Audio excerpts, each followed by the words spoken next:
Bismillahirrahmanirrahim. Assalamualaikum warahmatullahi wabarakatuh. Waalaikumsalam warahmatullahi wabarakatuh. Alhamdulillahilladzi akramana bi syahri Ramadan wa huwa syahrul Qur'an wa syahrus siyam. Wa ja'ala fihi lailatan khairan min alfi syahrin. Nahmaduhu ta'ala wa nashkuruhu wa na'udzu billahi min syururi anfusina wa min sayyiati a'malina wa man yudlilhu fala hadiya lahu. Asyhadu an la ilaha illallah wahdahu la syarika lahu wa asyhadu anna sayyidana wa habibana wa syafi'ana wa qurrata a'yunina Muhammadan abduhu wa rasuluhu. Allahumma salli wa sallim wa barik ala Muhammad wa ala ali Muhammad. Anak-anakku yang sama-sama kita muliakan, alhamdulillah pada pagi hari ini kita telah melaksanakan yang namanya sholat subuh secara berjamaah. Alhamdulillah. Hal ini patutnya haruslah kita syukuri. Mengapa? Karena Allah masih memberikan nikmatnya, masih memberikan kesehatan dan kesempatan kepada kita semua, sehingga kita masih dapat melaksanakan kewajiban kita secara berjamaah. Alhamdulillah. Anak-anakku sekalian, di dalam sebuah hadis disebutkan bahwa Rasulullah SAW bersabda, "Man shallal isya fi jama'ah, fa ka'annama shalla nisfal lail, wa man shalla subhi fil jama'ah, fa ka'annama shallal lail kulluhu." Yang mana artinya adalah Rasulullah SAW bersabda, barang siapa yang mendirikan sholat isya secara berjamaah, maka ia seakan-akan telah mendirikan sholat selama setengah malam. Dan barang siapa yang menunaikan sholat subuh secara berjamaah, maka ia sama seperti halnya telah mendirikan sholat sepanjang malam. Alhamdulillah. Ini tentunya adalah sebuah hal yang harus kita syukuri, karena tidak semua orang diberikan kesempatan yang sama untuk melaksanakan sholat subuh secara berjamaah. Kemudian anak-anakku sekalian, kita sampai saat ini masih diberikan kesehatan. Hal ini tentunya adalah buah dari kesyukuran kita. Mungkin selama ini kita selalu mengucapkan alhamdulillah dengan apa yang telah Allah berikan kepada kita selama ini, selaras dengan apa yang difirmankan Allah di dalam Quran surat Ibrahim ayat 7 yang berbunyi, wa ista'adzana rabbukum la in syakartum la azidannakum wa la in kafartum inna adzabi lasyadid.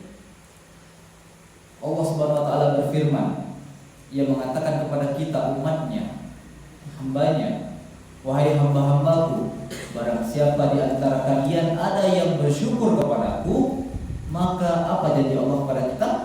Akan kutambah. Wala in kafartum, tetapi apabila kalian mengkufurinya, tidak mensyukuri, tidak menganggap apa yang telah aku berikan kepada kalian, inna adzabi lasyadid, sesungguhnya aku telah menyiapkan azab yang sangat pedih bagi kalian. Bagaimana cara kita untuk mensyukuri nikmatnya Allah? Cara untuk mensyukuri nikmatnya Allah menurut para ulama itu caranya hanya dua. Yang pertama, kita memuji Allah dengan mengucapkan kalimat lafaz alhamdulillah. Kemudian yang kedua adalah kita meyakini dengan hati kita bahwa apa yang kita terima pada saat ini, yang kita dapatkan saat ini, itu atas semua karunia Allah. Semuanya berasal dari Allah. Tetapi apabila kita tidak menganggap semua itu berasal dari Allah, itu yang namanya kufur nikmat. Kita diberikan kesehatan saat ini, itu kita menganggap kesehatan kita dapatkan dikarenakan kita berolahraga, dikarenakan kita menjaga pola makan kemudian harta yang kita miliki saat ini itu kita anggap bahwa itu adalah hasil jerih payah kita, hasil keringat kita.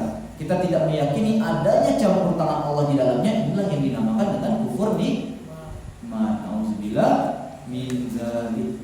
Padahal semua apa yang kita alami saat ini itu semuanya adalah ada termasuk di dalamnya campur tangan Allah. Wa ma tasqutu min warqatin illa ya'lamuha. Tidak ada sehelai daun pun yang jatuh di muka bumi ini melainkan itu atas kehendak Allah dan Allah mengetahuinya.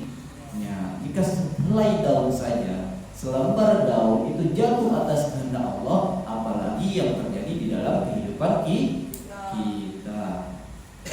Baiklah anak-anakku sekalian, pada subuh hari ini Ustaz akan menyampaikan sebuah kultum yang berjudul Tantangan Ramadan. Bagaimana cara kita untuk merubah diri kita menjadi lebih positif. Anak-anakku sekalian, tantangan kita di bulan Ramadan ini itu adalah puasa. Yang mana kita selalu mendengar sebuah ayat di dalam surah Al-Baqarah, ya ayyuhalladzina amanu kutiba alaikumusiyam kama kutiba 'alal ladzina min qablikum la'allakum tattaqun.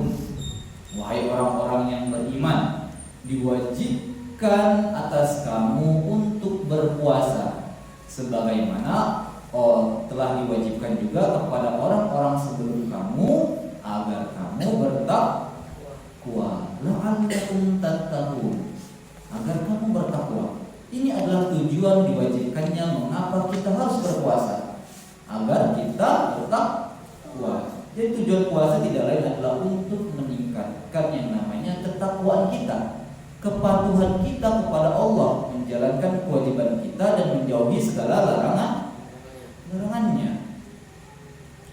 Di dalam puasa ini, bagaimana cara untuk meningkatkan kualitas diri kita? Yang pertama, kita haruslah meningkatkan kesadaran diri kita. Bagaimana cara kita untuk meningkatkan kesadaran diri kita? Dengan cara puasa tadi. Di dalam puasa kita dilatih untuk mengontrol diri kita, menahan hawa nafsu kita yang mungkin selama setahun penuh ini tidak terkontrol atau kita tidak dapat mengendalikannya. Mungkin di bulan-bulan yang lain kita secara tidak sadar mungkin melakukan kesalahan, maupun mungkin secara sadar melakukan kemaksiatan, berkata kotor, berkata kasar. Semuanya itu kita lakukan di bulan-bulan lain. Tetapi ketika di bulan puasa ini kita dilatih bagaimana caranya untuk mengontrolnya, mengendalikannya. Inilah juga cara kita untuk meningkatkan kualitas diri kita menjadi yang lebih positif. Kemudian di bulan puasa ini juga kita dianjurkan untuk melakukan berbagai amalan-amalan kebaikan, menambah amalan-amalan ibadah kita. Hal ini tentunya menguji kedisiplinan dan keistiqomahan kita. Di mana apabila di bulan-bulan yang sebelumnya kita sering melalaikan yang namanya sholat, jangankan sholat sunnah, sholat wajib pun kadang kita lalai. Kita sholat zuhur sudah mau asar, sholat asar sudah mau maghrib, sholat maghrib hampir isya. Di dalam bulan puasa ini kita diharuskan untuk mencoba sholat di waktu yang tepat, sebagaimana yang dikatakan di dalam Al-Quran, aqimis sholata innas sholata kanat 'alal mu'minina kitaban mauqutan. Wahai orang-orang yang beriman, dirikanlah sholat. Sesungguhnya sholat itu adalah wajib atas orang-orang mukmin dan waktunya telah ditentukan. Jadinya kita di bulan puasa ini marilah untuk mencoba mendirikan sholat di waktunya. As-sholatu ala waqtiha, sholat pada waktunya. Kemudian yang ketiga, kita juga dilatih yang namanya untuk meningkatkan rasa simpati kita, rasa empati kita, kasih sayang kita dengan cara memperbanyak berbagi pada bulan puasa. Di bulan puasa ini juga kita dilatih untuk merasakan yang namanya apa? Lapar. Mungkin di antara kita di sini rata-rata orang yang berkecukupan, tetapi kita, salah satu hikmah kita diwajibkannya berpuasa adalah agar kita dapat merasakan lapar seperti orang-orang di sana. Mungkin sebagian dari kita itu yang tidak mampu untuk membeli makanan, kita dianjurkan untuk merasakan lapar sama seperti yang mereka rasakan. Oleh karena itu, dikarenakan kita telah merasa lapar tadi, maka timbullah rasa di dalam diri kita untuk berbagi kepada orang-orang yang mungkin kurang beruntung.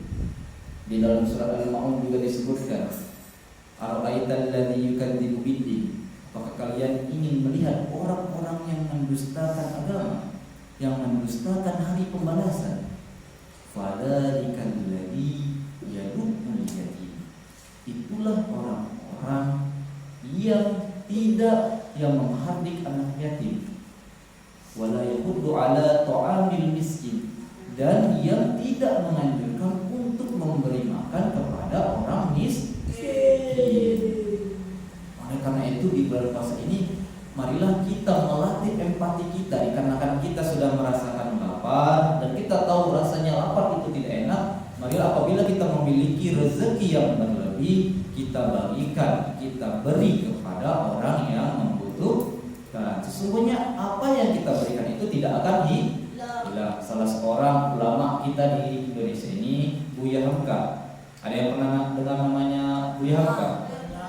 Buya Hamka adalah salah seorang ulama yang berasal dari Sumatera Barat. Dia mengatakan kepada kita bahwa harta yang kita miliki saat ini, harta yang kita makan itu akan menjadi kotoran. Kemudian harta yang kita simpan akan menjadi warisan yang kemudian akan menjadi rebutan anak cucu keturunan kita. Tetapi harta yang kita sedekahkan kepada orang lain, harta yang kita infakkan, itulah yang akan menemani kita nanti di alam akhirat. Itulah yang kekal abadi bersama kita. Nah, sampai sini dapat dipahami semuanya.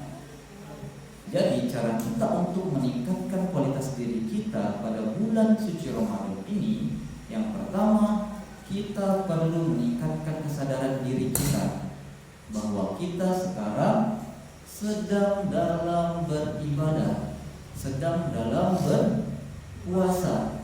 Di siang hari kita diwajibkan berpuasa, pada malamnya kita dianjurkan untuk mendirikan, membangunkan malamnya dengan cara memperbanyak bacaan-bacaan Al-Quran maupun mendirikan sholat-sholat sunnah. Kemudian kita juga yang kedua adalah dengan cara meningkatkan kedisiplinan kita, yaitu dengan cara kita mulai dari sekarang untuk sholat waktu pada sholat wajib pada waktunya. Kemudian yang ketiga adalah dengan cara meningkatkan simpati dan empati kita, rasa perhatian kita kepada orang lain selain kita. Apabila kita telah melakukan tiga hal tadi, insya Allah puasa yang kita jalani saat ini, bulan suci Ramadan kita tahun ini, insya Allah akan bernilai positif dan mungkin berbeda dari bulan-bulan suci Ramadan sebelumnya yang kita alami. Baiklah, anak-anakku sekalian, mungkin itu saja yang dapat saya sampaikan. Lebih dan kurangnya Ustaz mohon maaf pada Allah, Ustaz mohon ampun. Barakallahu fikum, wallahul muwaffiq ila aqwamit thoriq. Assalamualaikum warahmatullahi wabarakatuh.